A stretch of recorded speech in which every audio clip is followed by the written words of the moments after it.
Next speaker, the Chief Executive Officer of Griffith Foods, the one, the only, TC Chatterjee.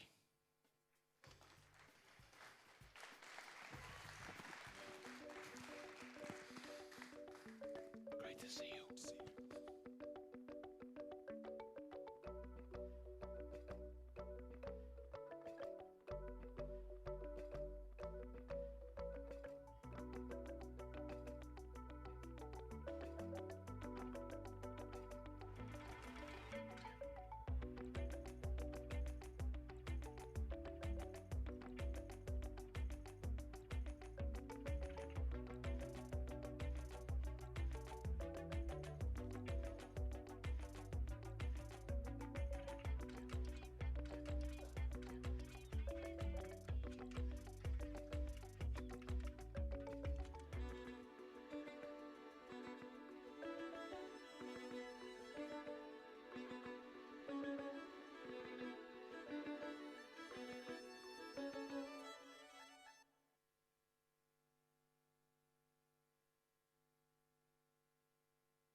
Well, good morning, everybody. It is still morning, just about morning. It's an honor, a privilege, and a pleasure to be here with all of you. And I want to congratulate those that came up with the theme of Rise Together. The fact that we're here together in person should be thrilling for all of us, especially given the conditions that we're going through right now. So my association personally with WACS, Worldchefs, goes back a long, long way. Ever since Andy was a young whippersnapper. He's still a whippersnapper, but it's great to be here and great to be with all of you. So what I want to do is address and answer three questions. First, who are we? What do we do, and why are we here? Each of those are very deep questions. I'll try and keep them at a level that translates to us as the culinary world. First of all, who are we? Griffith Foods. We are a 103-year-old company headquartered in Chicago, operate in about 45 countries. We have 46 chefs, 340 food scientists, and culinary is integral to pretty much everything that we do. And we'll talk a little bit about what it is that we do. Within Griffith Foods, as an umbrella company, we have multiple companies, one of which is Custom Culinary. And Custom Culinary has been associated with the World Association of Chef Societies and Worldchefs for quite some time. And we're thrilled to be here today. So that's a little bit about who we are. What do we do? We are at heart a food product design company. We help our customers design and develop products and then provide some of the ingredients that go into those products. Our ingredients range from seasonings, marinades, all the way to finished sauces. We'd like to believe that we're in the business of adding taste and texture to food, helping culinary professionals such as yourselves to enhance your culinary expertise, whatever that may be. Third question, why? Why are we here? We are a company that is driven by our purpose. And about 8 or so years ago, we asked ourselves that very same question. Why do we exist? What is our responsibility? And the way we look at our purpose is at the cross-section of two things. First, what are we good at? What skills and capabilities do we have? And second, how do we take that which we're good at and attempt to meet a need in the world? And that's how we've defined our purpose. The way we articulate our purpose is that we blend care and creativity to nourish the world. First part, we're a blender of ingredients, creator of recipes, not dissimilar to what you do in your kitchens. And we've been around 103 years, so we'd like to believe that we have some level of expertise. But that to us is not good enough. How do we take that expertise and use it to meet needs in the world? Lots of needs in the world. As a food company, the one we're choosing to address is the concept of nourishing the world.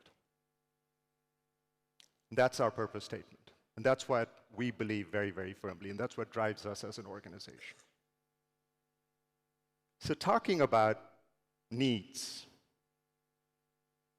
we are experiencing an emergency in slow motion. Most of you know this, that by 2050, there will be 10 billion people in the world that have to be fed. It is also a fact that if we continue to make food and produce food the way we're producing and making food today, we will not be able to feed the 10 billion people that we will have by 2050. It's not a matter of opinion, it's fact. There's lots of demand that's coming as a result of the fact that there'll be 3 billion more people. Demand for food is going up, demand for energy to make that food, produce that food. When I say produce food, I mean all the way from the farm to the fork. The amount of water that will be needed. This is a situation, we've talked about it, the previous panelists talked about it, about the urgency. That baby steps are not going to be good enough. Yes, we have to take adult steps. There are real gaps, real needs.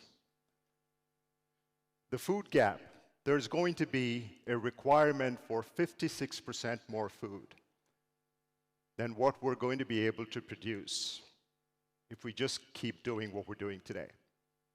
That's the extent of the gap there's going to be by 2050.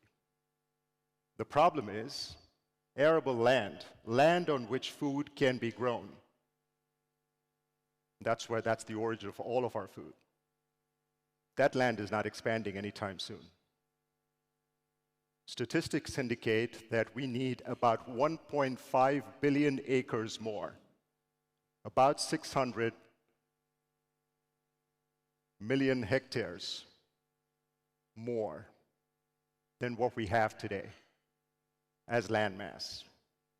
Again, these are not opinions, these are statements of fact. Add to that what we've been talking about all morning, climate change. And the impact of climate change on food and agriculture. The issue with climate change, and I don't know that many of us are completely aware of this fact, that agriculture creates more greenhouse gases than everything else combined. So it's both the culprit as well as the industry that suffers the most as a result of climate change. So all of these things are happening at the same time. Add to that the additional complexity of the concept of food and health. Food has a huge impact on human health. We all know that. These are some additional sobering statistics. 1 billion people go to bed hungry every night. 2 billion don't get the micronutrients that are needed. And the staggering fact is 20%, 1 in 5 deaths in the world today is linked directly to diets. We have problems at both ends of the spectrum, obesity and malnutrition.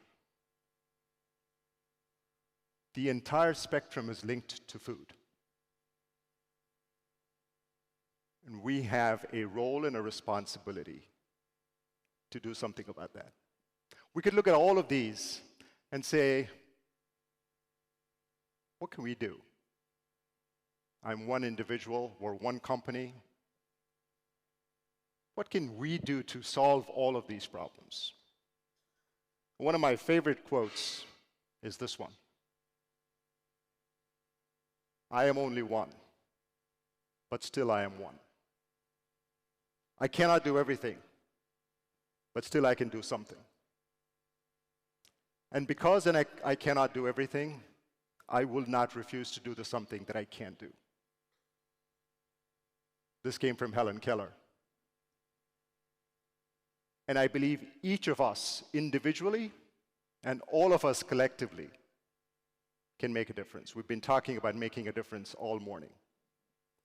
What I'd like to submit to you is that it is within our power, each one of us, to make a difference. And that's the way we look at it at our company. We know that we can't do this by ourselves. But we also know that we have an obligation. Again, to take that which we're good at and use it to meet a need in the world. All of you are good, experts at something. The approach we take at our company is we've broken it down into 3 parts. First, upstream. What happens to the ingredients right from the time that it is grown in the farm, all the way to the time that it comes to our doors. And here, we're making things important to us, such as impact of climate change on the ingredients, how they are grown, who grows them, net zero, climate change, impact.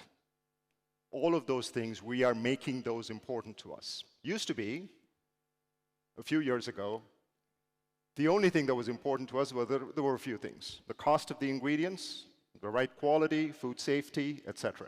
And those are all still extremely important. But we're making more things important to us. Similarly, what happens once the ingredients come into our doors? Within our 4 walls, as we use those to make products, what do we do? And there we're focusing on enhancing the nutrition, enhancing the sustainability of the products that we make that ultimately comes to professionals such as yourselves. And then we're focused on what we call serving the underserved. And our definition of the underserved is both the economically underserved, what we call wealth poor, as well as the nutritiously underserved. And there's a lot of people that are nutritiously underserved. They may be very rich, but they're health poor. And we believe that we have a role to play in addressing the nutrition needs of all of these individuals. Again, not just by ourselves, but we want to play a role. That's great, TC. You talked about what you're doing in your company. What does that mean for us? What I would submit to you is, as a recipe, as a thought starter, for all of us in the culinary world, we could potentially adopt a similar approach, the value chain. What happens to ingredients from the time that they leave the farm, actually even before they leave the farm, how they are grown, all the way till the time that comes to our kitchens, what happens in our kitchens, and what happens after. So what I would suggest, and these are no more than suggestions that I would like to leave you with, make it important to each of you, each of the members of your teams, your respective teams, to understand where those ingredients are coming from. Back to the farmers. Even if you don't directly deal with the farmers, you deal with suppliers, other ingredient providers. Ask the question about the source and the origin of those ingredients. Work with external stakeholders. We've had a lot of conversation this morning about top-down, bottom-up, government mandates, etc. Be part of that conversation. Be part of that equation. These are a few things that I believe we as culinary professionals can do to make a difference. In the kitchen, there are things that we can and should be doing. In your pantries, in your cold stores, in your walk-in coolers, do you have enough ingredients that enable health and nutrition? Because you are all excellent chefs, but you can't put on the table that which you don't have. Let's make sure that we have the right ingredients to cook with, that enable health, enable nutrition. Make it important to each of you and each of the members of your team. Traditional metrics in the kitchen, food cost, guest satisfaction, all increasingly important. Can we incorporate metrics, measures, to take a look at things such as nutrition, things such as sustainability? And if we do that, and we start measuring ourselves against those things, we'll start making a difference. Whether you call them baby steps or adult steps, in my opinion, doesn't really matter. Let's take steps. Make healthy taste great. Make great taste healthy. And you have the power to do that. You more than any other group of individuals and experts. Similarly, on the plate. It's the and proposition of good for you and good for the planet. Be intentional about things such as sustainability. What do I mean when I say be intentional? Make it important. Keep that front and center of when we're designing menus. Chris Kutke talked about that. What does the menu of the future look like? What does each and every recipe look like? So I want to propose this as a potential suggested recipe, and I'm sure you'll come up with your own versions of this. But there are lots of things that we can do to help meet this need. And I'm thrilled, and Chris just ended the previous panel talking about the fact that we're now able to take this education about sustainability to a wider ranging audience through the program that we're thrilled to support.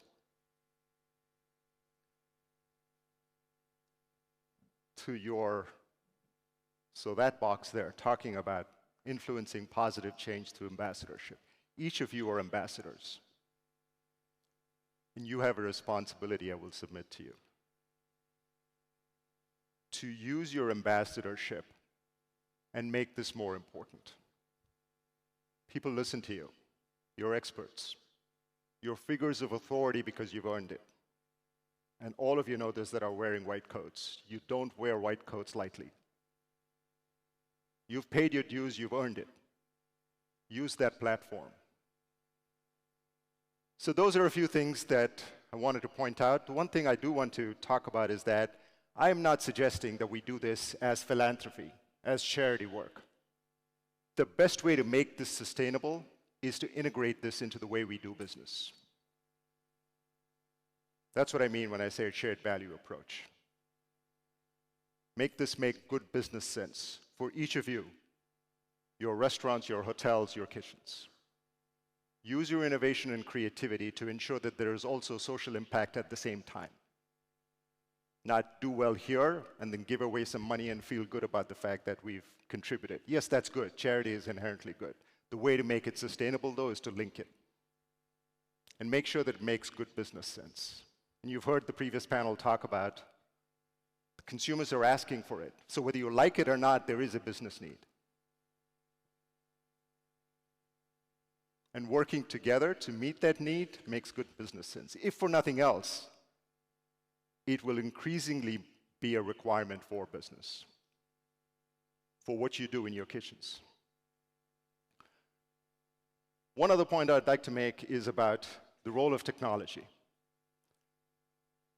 Used to be that there was high tech and then there's food. That's not true anymore. Those two worlds are colliding at a very, very rapid pace. And as chefs, we could take the approach of, oh, that's technology, it doesn't apply to us, or we could start embracing it. What I'm suggesting we do is as another way of addressing this problem. We include technology expertise in what we call our overall basket of culinary expertise. Throughout the value chain, the way we source, the way we develop recipes and menus, the way we make things in our kitchen, and the way we deliver to our consumers. There's technology in each of these fields. And again, whether we agree with it or not, whether we like it or not, it's happening. So these are just some examples in each of these spaces. These are startup companies that are primarily technology companies that are playing in food. And each of these are real examples. Now, we could again take the opinion that, you know what, 3D meat, that's not real food. Or we could say, you know what, that's happening with or without us. Can we embrace this? And how do we ensure that we do what we do best at taste, texture, culinary expertise to the way the consumers consume food? I'd much rather we be part of that solution than look from a distance and say, that doesn't work. There are the 5 A's of technology, and each of these are real. Whether you talk about autonomous machines, they're live today. There's a robot called Flippy that makes burgers without human intervention. There's additive manufacturing, 3D printed food. So this is real. And this is a way to help address the problem. What technology cannot do is what all of you can do, is make food taste great. So that's another area that I would ask you to consider, not only yourselves, but everyone that you influence. And I'll leave you with a few closing thoughts about the ambassadorship. You have a platform, you have credibility, you have authority. Use it. Take a look at empowering human health through food. That's what food was intended to do initially, and still does. It's provide nutrition and sustenance. Innovate for the and. Taste, texture, flavor, and nutrition and health. And forge unique partnerships, such as the partnership between food and technology. Unconventional. But we're going to need all of that to help us address the issue.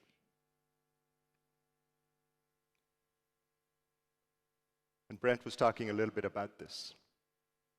The next 30 years will be the most important in the 10,000-year history of food and agriculture. We don't have a choice. We have to get this right. So, thank you. Thank you for your time. Thank you for your attention. Appreciate it. Ladies and gentlemen, if TC just stay on stage for a minute.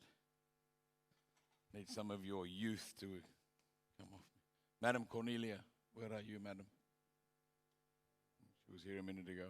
Martin, if you could come and present for us, please, a little token of our appreciation to Mr. T.C. Chatterjee. If we stand in front of the thing, I'll give this to the Vice President and he can do the officiation. Thank you very much, sir. Thank you.